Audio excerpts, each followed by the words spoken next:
Narito na ang mga balita mula sa GMA Integrated News.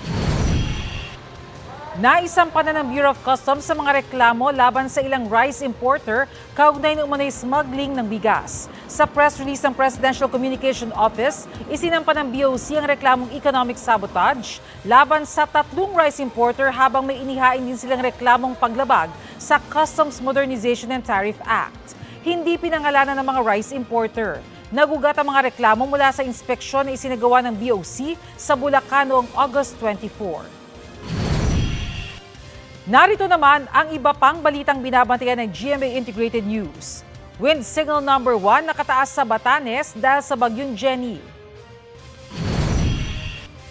Oil spill malapit sa Puerto Princesa City Port sa Palawan na contain matapos maglagay ng spill boom ang Coast Guard.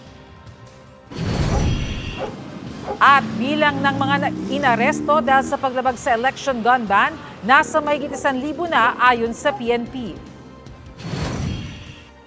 Para sa mas malaking misyon at mas malawak na paglilingkod sa bayan, ako po si Bernadette Reyes ng GMA Integrated News, ang News Authority ng Pilipino.